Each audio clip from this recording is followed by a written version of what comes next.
मी Punjab duck आज आहे 20 जानेवारी 2025 आणि मी माझ्या शेतात आहे. आमच्या गावातले शेतकरी हरभरा पाण्यासाठी आले आणि या ठिकाणून महाराष्ट्रातल्या शेतकऱ्याला अंदाज देणार आहे. कारण की राज्यात शेतकऱ्याचा हरभरा काढणी सुरू झालं, तूर काढणं चालू आहे, मिरच्या देखील वाळू घालणं चालू आहे, द्राक्ष शेतकऱ्याचे द्राक्ष बाग देखील देण्यात आले. तर त्यांच्यासाठी खास करून आनंदाची बातमी आज आहे. 20 जानेवारीपासून तर 1 फेब्रुवारीपर्यंत कसलाच पाऊस येणार नाही म्हणून काही चिंता करायची गरज नाही, म्हणून हा अंदाज लक्षात घ्यायचा. राज्यात सांगायचं झालं तर पूर्व विदर्भ, पश्चिम विदर्भ, दक्षिण महाराष्ट्र, उत्तर महाराष्ट्र, कोकण पट्टी, खानदेश, मराठवाडा या भागामध्ये सांगायचं झालं तर म्हणजे ह्या जवळपास आता 1 फेब्रुवारीपर्यंत कसलाच पाऊस येणार नाही. थंडी मात्र वाढत जाणार आहे, म्हणून हा अंदाज लक्षात. राज्यात सांगायचं झालं तर पूर्व विदर्भात देखील थंडीची लाट राहणार आहे, पश्चिम विदर्भात देखील राहणार आहे, मराठवाड्यात देखील राहणार आहे, कोकणात देखील राहणार आहे, म्हणून हे अंदाज लक्षात येतात. पण राज्यात मात्र आणखीन 10 दिवसमध्ये जवळपास 1 फेब्रुवारीपर्यंत थंडीच राहणार आहे, म्हणून हे अंदाज लक्षात घ्यायचा. दिवसा देखील वाऱ्याची काय होईल म्हणजे उत्तरेकडून एक हवेची झुळूक येईल आणि झाडाखाली देखील थोडं थंड वाटेल, म्हणून हे अंदाज लक्षात घ्यायचा.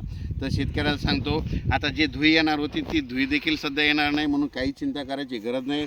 द्राक्ष बागावाल्यासाठी आनंदाची बातमी, राज्यात पाऊस काय येणार नाही, त्याच्यामुळे बागा नेमक्या काढायला आल्यात. मग तुमच्यासाठी खास करून आनंदाची बातमी ही देखील लक्षात घ्यायचं. पण राज्यात मात्र 1 फेब्रुवारीपर्यंत हवामान कोरडंच राहणार आहे, म्हणून ही अंदाज लक्षात घ्यायचा. अचानक वातावरण बदल दिलं तर लगेच उद्याच मेसेज देणार आहे. आता काय केलं, हे राज्यात शेतकऱ्याचे चणा काढणे चालू आहे, तूर काढणे चालू आहे, मिरच्या शेतकरी वाळू घालतात, मका देखील काढणी चालू आहे.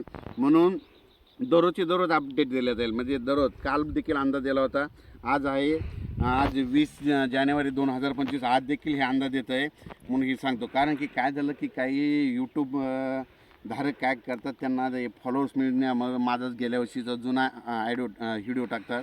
त्याच्यामुळे खास करून शेतकऱ्याचं नुकसान होऊ नये म्हणून एक माहीत असं सांगतो. माझं जे यूट्यूब चॅनल आहे त्याच्यावर कसं आहे, ब्लॅक शर्टाचं ते फोटो हे सगळ्या गोष्टी आहे आणि ज्या कंडिशनमध्ये त्या कंडिशनमधले याचे फोटो टाकत असतो, म्हणून हे लक्षात घ्यायचं. अचानक वातावरणात बदल झाला तर लगेच एक मेसेज दिला जाईल.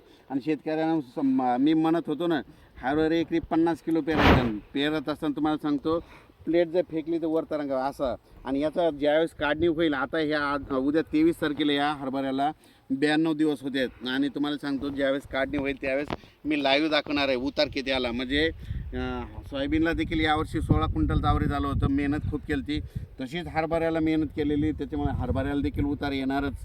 म्हणजे एक सुरुवातीला पीक करताना ठरत असतो ते येणारच, फक्त निसर्गानं थोडं मागं पुढं केलं तर त्याच्यात थोडं कमी जास्त होतं. धन्यवाद.